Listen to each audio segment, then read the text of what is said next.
नाभि के ऋषभ, ऋषभ के भरत जी।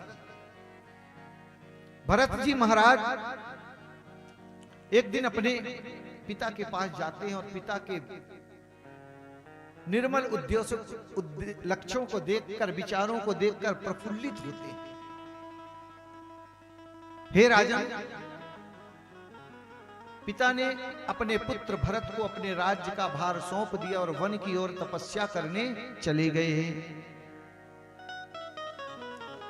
एक दिन अपने मन में विचार किया, यही ऋषभ नंदन भरत सम्राट के पहले राजा बने।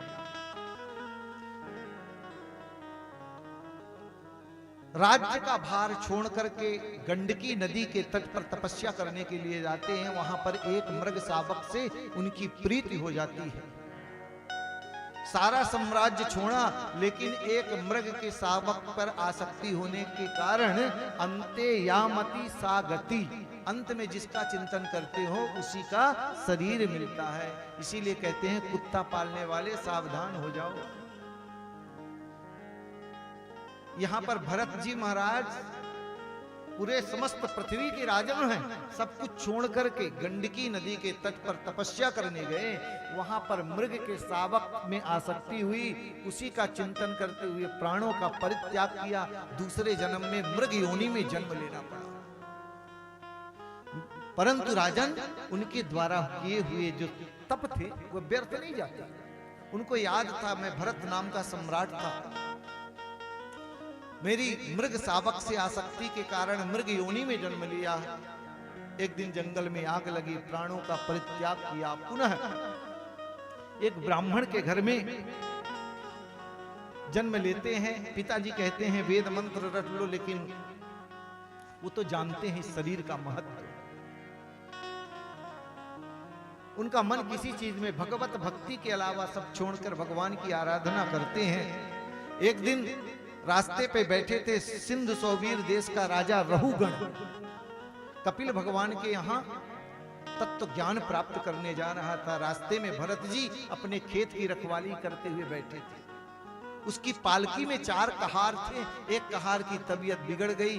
कहारों ने सोचा ये भरत नाम का व्यक्ति बैठा है, इसी को पालकी इसके कंधे पर रखी जाए। भरत परम शांत है, उन्होंने उस रहुगण की पालकी का भार अपने कंधे पर रखा। मैत्रेय विदुर जी को कहते हैं, विदुर, जब भरत जी चलते थे तो रास्ते में कोई कीड़ा मकोड़ा ना आ जाए तो पैर लंबी छलांग लगाते थे, जिससे पालकी का बैलेंस बिगड़ जाता था। रहुगण ने आवाज लगाई, अरे दुष्ट पालकी चलाने वाले, तुमको चलना नहीं आता? बोले महाराज, हम तो बराबर ही चल रहे हैं, एक ये नया नया दुबला पतला व्यक्ति रखे हैं, यही पालकी का बैलेंस बिगाड़ रहा है। जब रहुगण बाहर सिर निकाल करके देखा तो भरत जी हिष्ट पुष्ट। आज तक इतनी उम्र हो गई लेकिन कभी नहीं बोले। जब कटु वचन रहुगण ने बोला, आज भरत जी पहली बार अपने जीवन में बोल रहे हैं। राजन, कौन दुबला कौन पतला, ये तो शरीर का धर्म है। कोई दुबला होता है, कोई पतला होता है, कोई गोरा होता है, कोई काला होता है। तुम कहते हो मैं दंड दूंगा, किसको दंड दोगे? आत्मा तो अजेय है, इसको न कोई अग्नि जला सकती है, न कोई मार सकता है, फिर तुम किसको दंड दोगे? शरीर को दंड दोगे तो शरीर नश्वर है, नाशवान है। जब रहुगण को ऐसे शास्त्रों से समन्वित शब्द मिले, पालकी से नीचे उतरकर भरत जी के चरणों में गिर पड़ा। राजन, आप कौन हो? आप कपिल हो या ब्रह्मा हो या नारायण हो, कौन हो? बोले फिर गलती कर रहा है।